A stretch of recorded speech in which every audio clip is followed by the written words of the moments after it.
আমরা প্রথমত এই যে 110 বছরের উনি ইতিহাসটা বের করতে পেরেছেন, এটার জন্য কিন্তু আমি ওনাকে অভিনন্দন জানাতে চাই। এটা খুবই আমি মনে করি একটা জিনিস, এটা খুবই প্রয়োজন। আপনারা জানেন মাননীয় প্রধানমন্ত্রী স্পেশাল ব্রাঞ্চকে দিয়ে উনি যেটা পাবলিশ করেছেন, বঙ্গবন্ধু শেখ মুজিবুর রহমানের স্পেশাল ব্রাঞ্চের যে রিপোর্টগুলি ছিল, যে প্রায় সিক্রেট ডকুমেন্টসগুলি প্রায় 7টা ভলিউম, বোধ হয় 11টা ভলিউম, 14টা হয়ে গেছে, 14টা ভলিউম। এখান থেকে এই ইতিহাস থেকে আমরা অনেক কিছু শিখতে পেরেছি। ঠিক তেমনি ঢাকা রেঞ্জের যে ইতিহাসটা, এটা উনি শুধু এটা বের করেন নাই, এটাকে এখন যেভাবে উনি সংগ্রহ করেছেন, আমি মনে করি এটা খুবই ভালো। এটা আমাদের ভবিষ্যতের জন্য কিন্তু আমাদের ইতিহাস থেকে সবসময় শিখতে হয়। তো এটার জন্য আমি কিন্তু ডিআইজি নুরুল ইসলাম, শহীদুল ইসলামকে আমি অনেক অনেক ধন্যবাদ এবং অভিনন্দন জানাতে চাই। আমি কিন্তু 110 বছর ইতিহাসে যেতে পারবো না, কিন্তু আমার ঢাকা রেঞ্জ পুলিশের সাথে আমার অভিজ্ঞতা সম্বন্ধে প্রায় 50 বছর অভিজ্ঞতা সম্বন্ধে কিছু আমি কথা বলতে পারি। আমার মনে আছে যে প্রথম যখন আমি ড্রাইভিং লাইসেন্স অ্যাপ্লাই করেছিলাম, তখন ঢাকা রেঞ্জের কাছে যেতে হয়েছিল ড্রাইভিং লাইসেন্স নেওয়ার জন্য, সেই সময় পাকিস্তান আমলে। তারপর যখন পাসপোর্টের জন্য অ্যাপ্লাই করলাম, তখন আবার ঢাকা রেঞ্জেরই কাছে যেতে হয়েছিল। এটা হলো আমার প্রথম ইন্টারাকশন ঢাকা রেঞ্জের সাথে। তারপর আপনারা জানেন যখন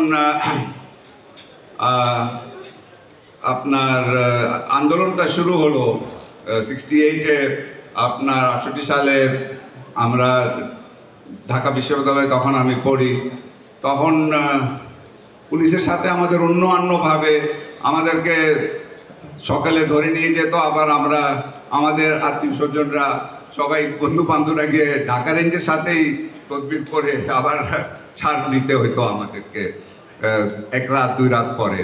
তো সেটাও একটা ঢাকা রেঞ্জের সাথে অভিজ্ঞতা।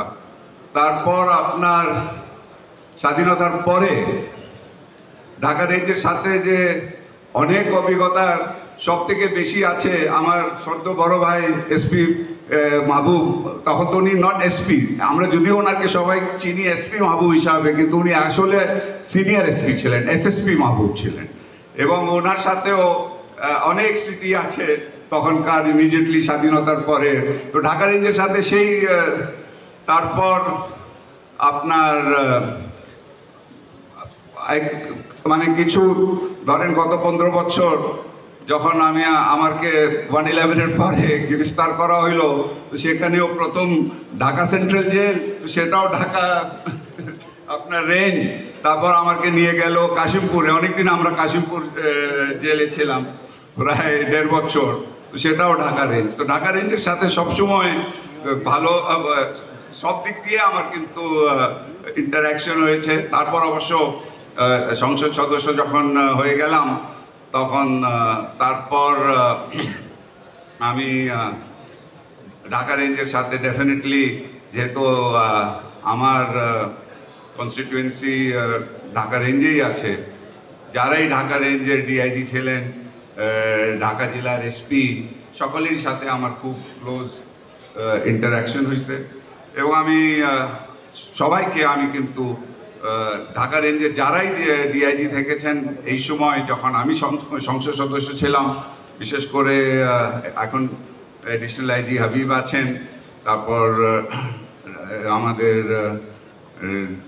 ডিআইজি নুরুল ইসলাম আছেন, সবাই সাথে আমাদের খুব ভালো চমৎকার কিন্তু একটা সম্পর্ক থেকেছে। আমি যখনই আমাদের সমস্যার সম্বন্ধে বলেছি, সেটা আমাকে ওনারা সবসময় সাহায্য করেছেন। এটার জন্য আমি, এবং শুধু তা না, ঢাকা জেলার এসপি যারা থেকেছেন তাদেরকেও কিন্তু আমরা যখনই আমাদের এলাকার সম্বন্ধে কথা বলেছি, সবসময় আমরা কোঅপারেশন পেয়েছি, সহযোগিতা পেয়েছি। এটার জন্য আমি আবার আপনাদের সকলকে অনেক অনেক ধন্যবাদ জানাতে চাই।